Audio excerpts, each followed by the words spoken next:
मेधा शुरू से ही पढ़ने में होशियार और मेधावी छात्रा थी। अच्छी पढ़ाई के बाद अच्छा कॉलेज सिलेक्शन और फिर बहुत अच्छी जॉब। तूने तो मेरा नाम रोशन कर दिया मेधा। अरे लेकिन ये जो काम करने का तरीका है ना, इसे बदल ले।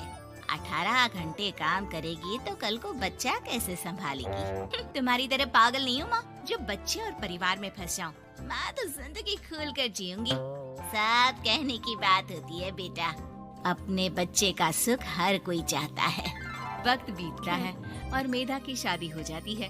शादी के कुछ सालों में ही मेधा एक सुंदर से बेटे की माँ बन जाती है। अरे यार, मेरी मैटरनिटी लीव खत्म हो रही है, क्या करे? माँ भी नहीं आ सकती, कैसे मैनेज करूँ?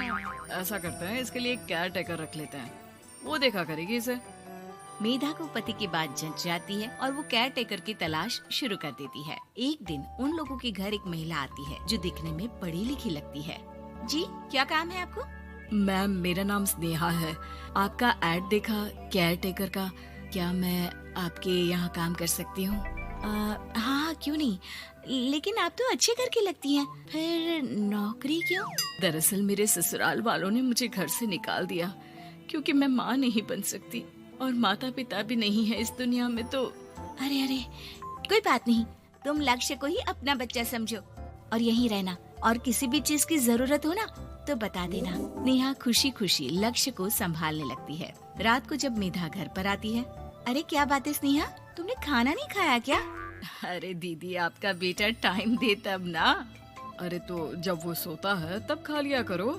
तब तो मैं इसके पास ही बैठी रहती हूँ। कोई मच्छर या कीड़ा काट ले लक्ष्य को तो अब आप पकड़ो, मैं खाना खा लेती हूँ। स्नेहा वहाँ से चली जाती है। बहुत ही अच्छे से ख्याल रख रही है ये लक्ष्य का। मेधा, इतना तो शायद तुम भी ध्यान नहीं देती। मेधा को पति की बात बुरी तो लगती है, लेकिन कुछ नहीं कहती। धीरे धीरे स्नेहा मेधा और उसके पति के साथ बाहर भी जाने लगी। सुनो, स्नेहा को भी बाजार ले चलते हैं, वो क्या है ना, लक्ष्य को देख लेगी जब तक मैं शॉपिंग कर लूंगी। हाँ चलो, वैसे मैं चाह रहा था कि लक्ष्य को लेकर हम दोनों ही चलते। क्या यार, तुम तो फ्री में इमोशनल हो जाते हो, कितना देख लेंगे हम दोनों मिलकर, ले चलो उसे। कार से निकलकर मेधा और लक्ष्य रोड क्रॉस कर रहे थे कि सामने से कार आ जाती है। मेधा का ध्यान नहीं होता, लेकिन स्नेहा तुरंत लक्ष्य को मेधा से छीन लेती है। मेधा गिर जाती है और कार मेधा को छूकर निकलती है, जिससे मेधा को खून आ जाता है। पति मेधा को हाथ देकर उठाता है। स्नेहा लक्ष्य को लेकर गले लगाई रहती है। थैंक्स स्नेहा, मैंने तो ध्यान ही नहीं दिया था कि कार आ रही है। स्नेहा का गुस्सा मालकिन पर टूट पड़ता है। अरे कैसी माँ है आप, अगर आज कुछ लक्ष्य को हो जाता तो मैं आपको कभी माफ नहीं करती। छोटा सा बच्चा है, उसे चोट लगती है तो पता है कितनी तकलीफ होती है। पति भी स्नेहा को देखने लगता है कि उसे क्या हो गया। मेधा को स्नेहा पर काफी गुस्सा आ जाता है। घर आकर कहती है, देखो स्नेहा, माना तुम लक्ष्य को बहुत प्यार करती हो, लेकिन वो मेरा बेटा है, मैं कभी जानबूझकर उसके साथ बुरा नहीं कर सकती, समझी? मुझे माफ कर दीजिए, मैं लक्ष्य को लेकर कुछ ज्यादा ही सेंसिटिव हो चुकी हूँ। मैं ध्यान रखूंगी कि आगे से ऐसा ना हो। मेधा का मन स्नेहा से अब हटने लगा था। एक शाम मेधा ऑफिस से घर आती है कि लक्ष्य उसे दिखाई नहीं देता और ना ही स्नेहा। वो स्नेहा के कमरे में जाती है जहाँ दोनों सो रहे होते हैं।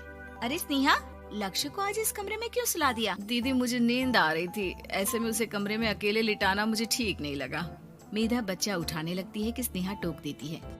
रहने दीजिए ना दीदी, सो रहा है, फालतू में नींद खराब हो जाएगी। मेधा को गुस्सा आ जाता है और वो बच्चा उठाकर वहाँ से चली जाती है। अगले दिन मेधा स्नेहा को बुलाती है, साथ में एक और लड़की खड़ी होती है। स्नेहा, अब तुम अपना कुछ और देख लो, हम लोगों को नई केयर टेकर मिल गई है, तुम इस हफ्ते घर छोड़ देना। स्नेहा का मन लक्ष्य को छोड़ने का नहीं करता, लेकिन नौकरी तो नौकरी होती है ना। स्नेहा घर से चली जाती है। धीरे धीरे महीने और साल बीतते जाते हैं और लक्ष्य एक नौजवान लड़का हो जाता है। लक्ष्य, आज मुझे मंदिर जाना है, ले चलोगे? ठीक है माँ, एक काम करके अभी वापस आता हूँ, तब तक आप और पापा दोनों तैयार हो जाइए। दोनों तैयार होकर बैठ जाते हैं, लेकिन लक्ष्य काफी देर तक नहीं आता। अरे मेधा, फोन तो करो लक्ष्य को, देखो क्या हो गया उसे। मेधा फोन करती है तो पता चलता है कि लक्ष्य का एक्सीडेंट हो गया है और वो सिटी अस्पताल में है। जल्दी चलिए, पता नहीं कैसा होगा मेरा बेटा। अरे चिंता ना करो, सब ठीक होगा, मैं अभी कार निकालता हूँ।